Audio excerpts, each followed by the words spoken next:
So I'm here this afternoon with Dr. Alex Cran.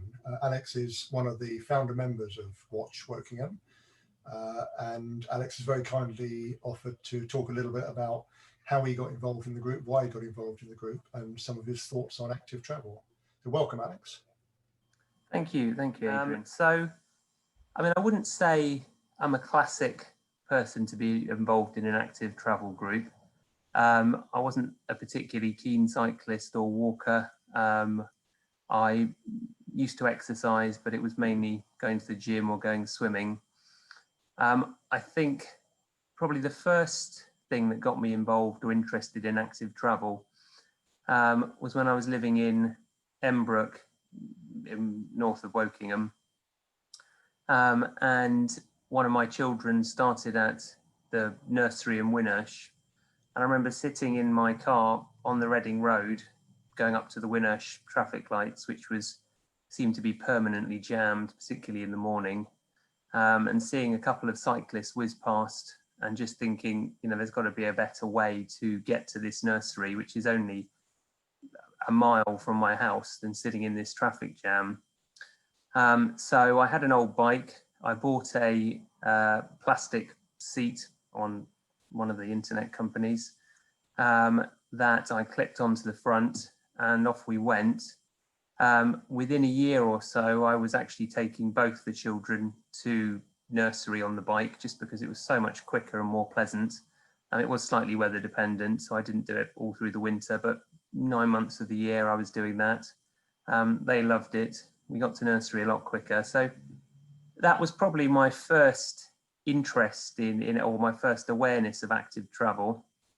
And from that, due to the cycling mainly, I got involved, joined as a member of the Reading Cycle Campaign, just because I thought, well, parts of that road, the only road I was cycling on was that bit of the Reading Road, and parts of it had reasonably good cycle paths that took you off the road, because it's a very busy road.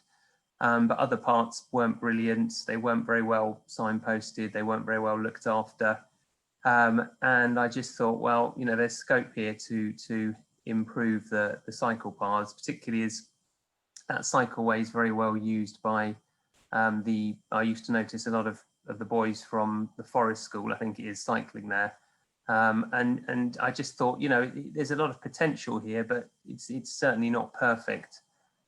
So I was a member of the Reading Cycle Campaign, but not particularly involved with them. And again, with a young family, my time became a bit more precious, just because with 2 young children, me and my wife were both working full time. I didn't have the ability to exercise as much. I didn't have time to go to the gym. I couldn't really go swimming as much. So actually I needed to find ways to stay active that didn't, take me away from the family. So I started just walking more with the kids, with the pram. I used to commute to work a little bit, infrequently, but I started trying to cycle more, and just became a bit more aware as I got out with the kids when they were very young in a pram. I became more aware of cycle routes and walking routes and different ways to get around the borough. And I could walk in from Embrook into the town centre. I realised actually it wasn't very far. I stopped taking the cart when I used to go to Morrison's supermarket, because again, it's not very far, although it seemed like it seemed like a long way. I realised there was an underpass, all these things that I just didn't know about, because I'd always driven, and you just never really think about it. Then I moved into the centre of Wokingham fairly recently. As the kids got older, they're now out of the prams and they're on bikes and scooters. So teaching them to cycle, walking them to schools locally. Again, you just become a bit more aware of people getting around, the congestion, which, when you're walking your children to school, isn't always pleasant. Roads around the schools can be, a bit busy. And it's just, made me more and more aware of the things around us. So that was my sort of main foray into active travel. So it's been quite a gradual thing. And I'm obviously still working on it, but it's something I've become a lot more interested in. were telling me when we were talking earlier, you're now cycling to work on a regular basis, and actually as a part of your job, you're cycling around as well. Yes, absolutely. So I'm a fair weather commuter, but I have started to commute because, again, I work about 4 miles away from where I live, and you know, on a nice day, it's very pleasant. So the days that I cycle into work, obviously I don't have a car at work, but I'm still required at times to go and visit people at home. And you know, you tend to get a slightly surprised look when you turn up at someone's house to see them in their house wearing a high vis jacket, and you know, they chaining the bike up outside, and they give you a slightly strange look, and I think it's a good icebreaker, really. I think the quote I normally get is it's like Call the Midwife, from I think that sort of 1950s, like a midwife going around on a bicycle. But by and large, people are very you know, they think it's a bit quirky but very supportive.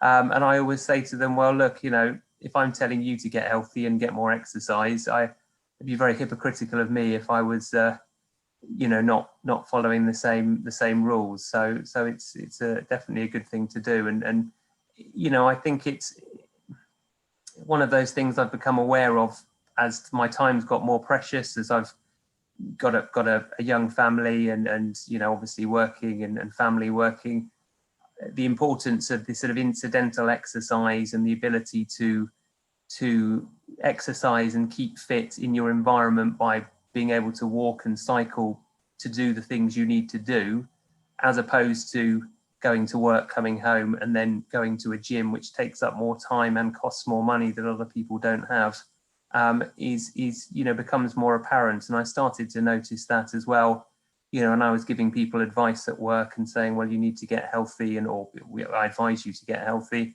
and try and exercise. It's much more useful to say, well, you know, could you walk to the shops, or than, you know, have you thought about joining a gym? Because there are a lot more barriers to that than there are to you know, free exercise that you can do around your home. So I think that's another area of interest as well. Thank you. And could you tell us what are you hoping to achieve as a member of the Watch Wokingham group? So I mean, I'm you know, I'm a proud resident of Wokingham. I've lived here for about the last 10 years. I think it's a fantastic place to live. Like I say, I've got a young family who'll be growing up in the area, going to school in the area. And I want to make it, you know, continue to make it a nice place to live, to make it a place where they can cycle and walk, and you know, get around easily. During lockdown, my wife, who's a total non-cyclist, actually pulled her bike out of the shed, where it had been slowly rusting for the last 5 years, because the gyms had closed, and she's a bit of an exercise fanatic. So she started to get out on her bike as well, which was great. It's since gone back in the shed when the gyms reopened, but it was a good start. And I think just to you know, improve the facilities and the infrastructure for people to be able to walk, and you know, stay healthy at the same time. I think that's a big thing. I think particularly for children, you know, we know that unfortunately most children aren't getting enough exercise, or a lot of children aren't, and to you know, continue to allow them to safely walk to school. You know, making sure that the streets around the schools are safe and not overly congested. I think that's a big thing. And obviously, having a young family, it becomes, you know, even more important to me. Thank you. What do you think are the barriers to people walking or cycling more in the borough at the moment? Yeah, I mean, I think I think there's a few barriers. I mean, I think, you know, Wokingham's obviously quite an old town, reasonably historic town, and it's not always set up brilliantly in places for walking and cycling. I mean, it's a lot of the streets weren't designed for cars or significant numbers of pedestrians, and so you've got quite narrow pavements, and you know, limited cycling infrastructure. unfortunately, due to the growth of the town as well, you've got limited parking. Increased van deliveries mean that parking on pavements, can make navigating the town difficult. And that's something that I found when I used to take the kids out in a pram. When I had two small children, one toddler and one baby in a pram, it can be quite difficult to get around on the narrow pavement. So I certainly don't think it's easy. For a lot of people, I think it's okay if you're relatively young and fit and confident. It's probably a bit easier, but I don't think those changes are insurmountable. And I think the benefits, particularly from a health point of view, of all of us just getting a slightly more exercise, is significant. Obviously, environmentally, I think reducing congestion would be good. It would also benefit the drivers. I mean, I still drive. We need to take the kids around, and when I need to drive, I'd like to be able to do the longer journeys with less congestion. So it sort of benefits all of us, really, and I think that's something that we can all work on. Yeah. Alex, I know you were involved a little bit in the experiment to close off one of the streets in the town centre. I was wondering if you could share your experience of that. Absolutely. So yeah, that's absolutely right. I was slightly, I think I was slightly sucked into it by accident. I mean, I think I heard about it being proposed, and wrote to the executive member for transport in the council saying I thought it was a good idea, and I like the idea of pedestrianisation of parts of Wokingham, certainly. And she said, yep, I think the best thing we could do would be for you to start a petition to sort of show that there are a lot of people who are pro this. So being politically naive, I started a petition which was to certainly consider permanently closing Denmark Street in Wokingham to non-essential traffic, and that got picked up. A counter petition got started. I got on the Radio Berkshire in the morning and had a chat with Andrew Peach, which was very interesting.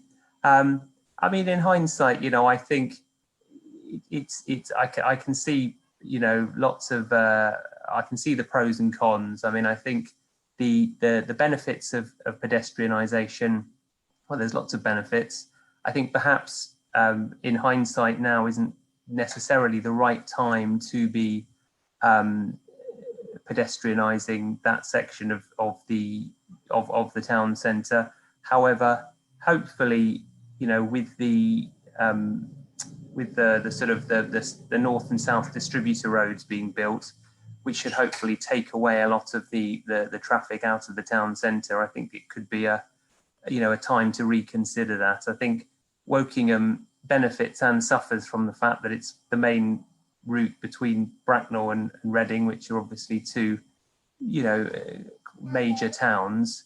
So I think it suffers slightly from the fact that it's a bit of a thoroughfare, and a lot of the traffic going through the town centre is not stopping. It's not providing any benefit to the shopkeepers, and all it is really increasing congestion and pollution without providing any benefit to the town. And for that reason, I think